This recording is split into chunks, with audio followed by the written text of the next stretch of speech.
Quiero celebrar este tema que le estamos tratando juntos, pero quiero aprovechar que estás conmigo acá y a modo de ensayo, que todavía no podemos sumear mucho, estás al tanto de lo que pasó en Roque González. Sí.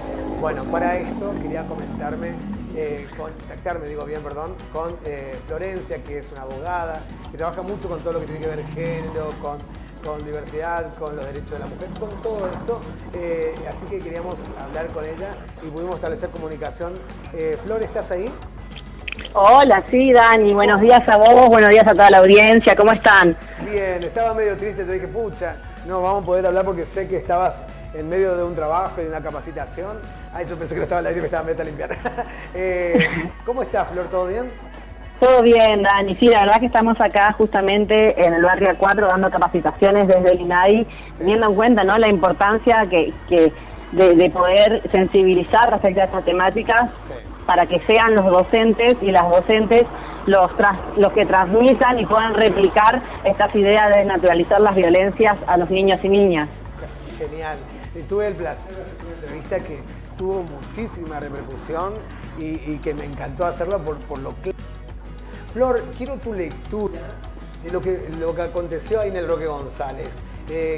¿Cómo lo ves vos todo este tema que no fue ajeno a nadie, no solamente acá, sino que a nivel país?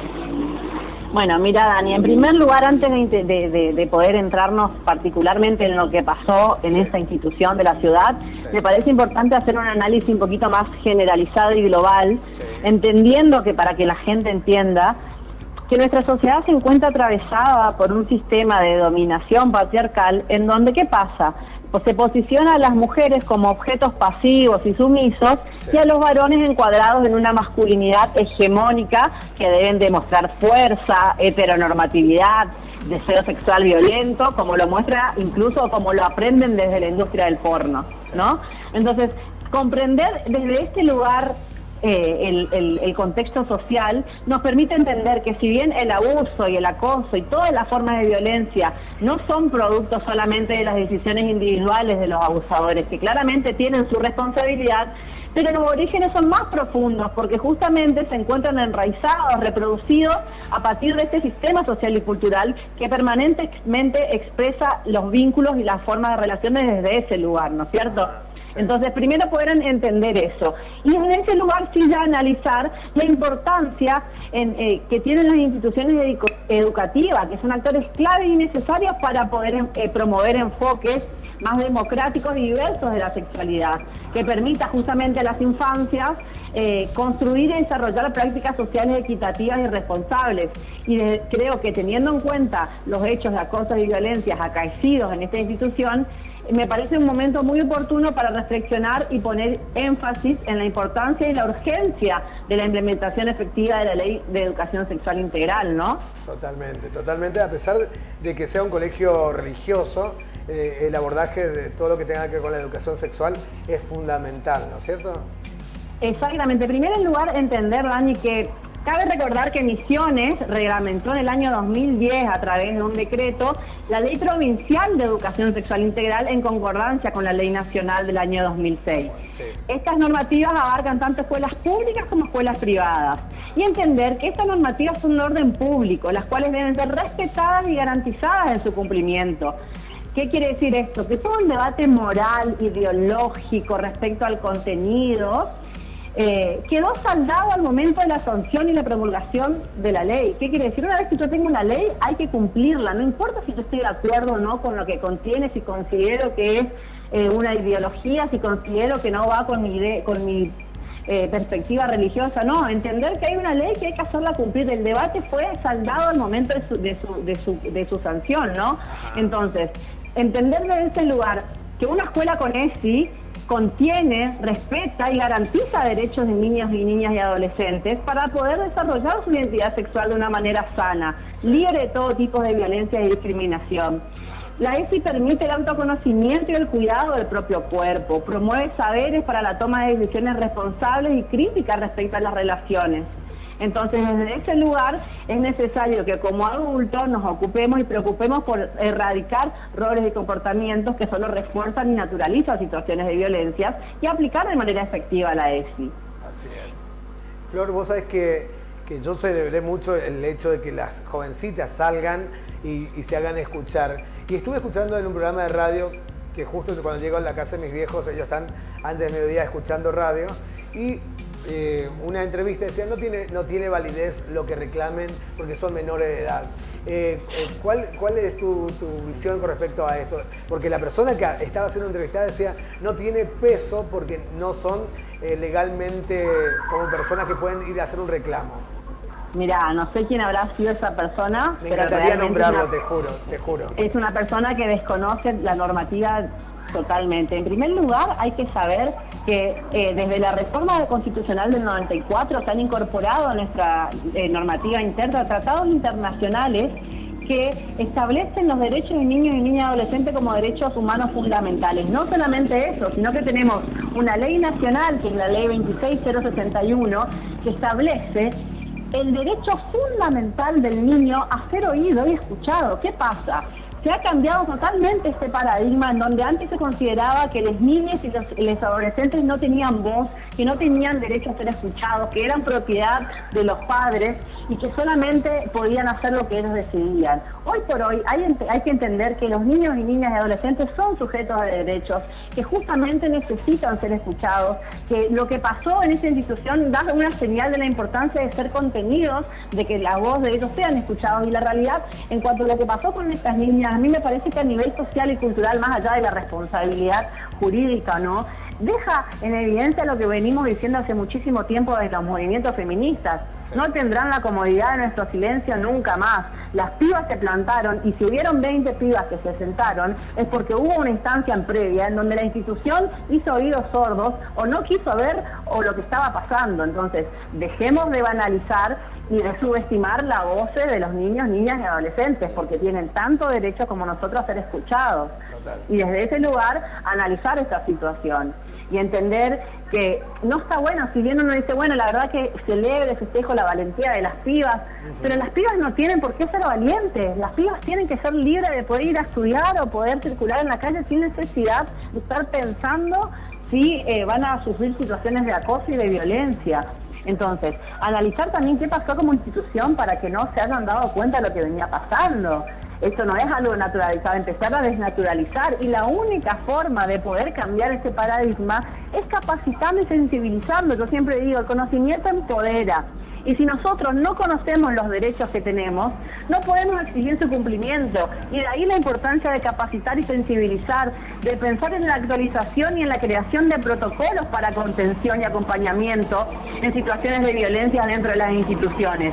Para que justamente en este proceso tan importante de construcción de identidad de los y las adolescentes se encuentren contenidos.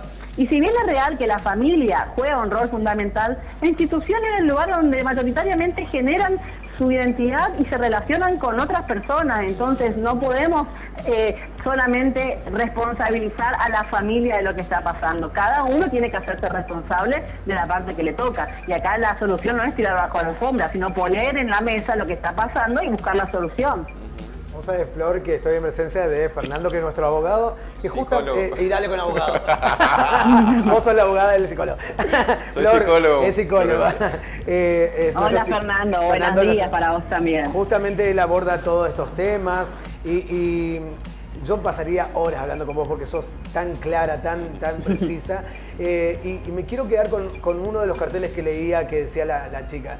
Ella decía que cuando fueron a hacer un reclamo le decían, para hablar conmigo primero alargá tu pollera porque es muy corta. Entonces ella puso, mi pollera no es corta, tu mente sí.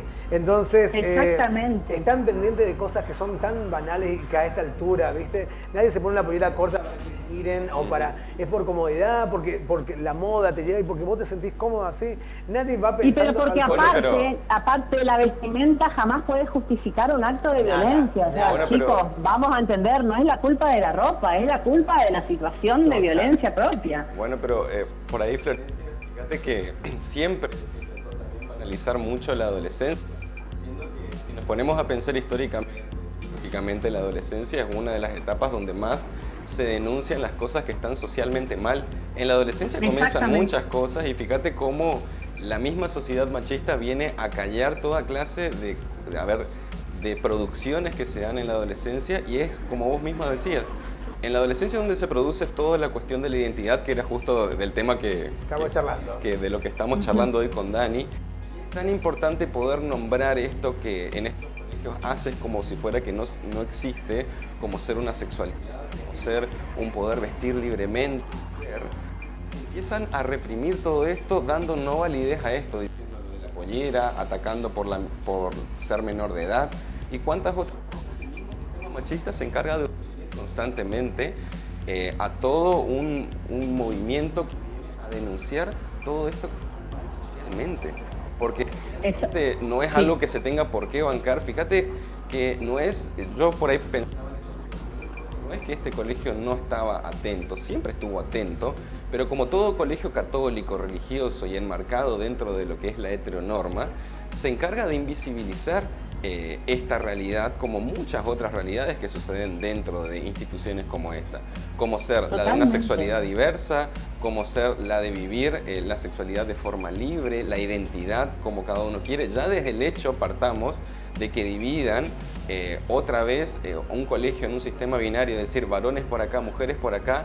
Ya estamos ejerciendo violencia, ya se está ejerciendo violencia desde el mismo sistema. Totalmente. Entonces, pero fíjate, Fer, que esta binariedad y esta invisibilización, si bien tiene que ver muchísimo más o está más reforzada en las instituciones educativas católicas, es algo que lo venimos sufriendo desde la política, desde el ámbito de la salud. O sea, hay que hacer un cambio social y cultural. Por eso yo digo que justamente la solución no es expulsar a los pibes de la escuela, porque los pibes necesitan contención. Acá lo que hay que hacer es poder, educar. Si bien obviamente, exactamente, si bien hay que pensar en la situación de la víctima, que no tiene por qué cruzarse con esa persona que lo agredió y buscar, y que la institución sea la que busque la solución, pero acá la importancia es educar, como decís vos, la educación y erradicar, desnaturalizar la violencia para erradicarla. Acá hay que seguir insistiendo con las capacitaciones, con la sensibilización, hablar, porque es la única forma. Fíjate. Si bien es un camino, obviamente que es algo a largo plazo, pero es la única forma que vamos a lograr que esto cambie. Pero por ahí me ponía a pensar que en esta manifestación que hubo, es espectacular, ¿sí? La adolescencia viene a mostrar estas manifestaciones exuberantes, es que fíjate que un cambio ya se produjo porque estas chicas salieron, pudieron tener su voz, reclamaron.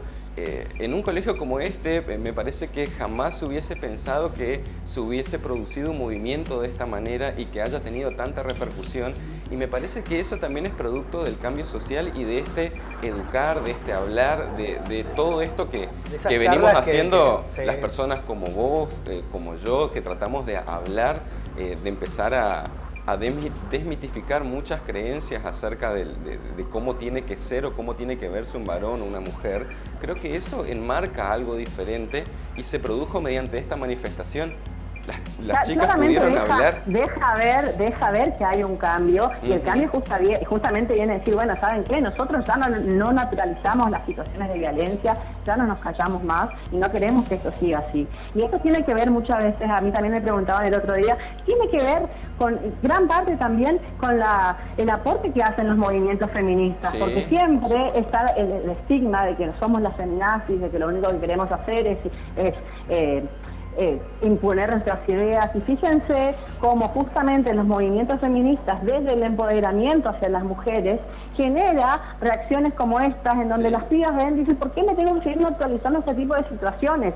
Y ahí también decir, bueno, sí, el feminismo, la verdad que viene trabajando y haciendo un trabajo enorme para poder desnaturalizar estas cuestiones y poder entender la importancia de trabajar desde la inclusión y la igualdad. Lo que quiere el feminismo no es estar en contra de los hombres, sino que tantos hombres como mujeres, como identidades diversas, puedan sentirse incluidos en la sociedad, desnaturalizando todo tipo de violencia. Claro, por ahí, Florencia, es importante pensar que cuando el machismo se queda sin recursos, justamente aparece como en un intento de desesperación, atacar por la vestimenta, atacar diciendo de que son feminazis, de que son grupos que son extremistas, pero en realidad la violencia de por sí siempre fue extremista y siempre fue callada y silenciada. Exactamente. Entonces, y la violencia viene instaurada en un sistema. Exactamente. Flor, quiero agradecerte muchísimo por este espacio y realmente te tenemos que tener acá porque hay mucho para hablar y el tiempo nos apremia. Celebro esas capacitaciones que haces en los barrios, habla justamente de estos resultados. Así que un besote grande y vamos a buscarte para una entrevista porque hay temas muchísimo para tocar con vos, justamente del lado legal, del lado de la psicología, que se pueden fusionar para poder llegar a buen puerto.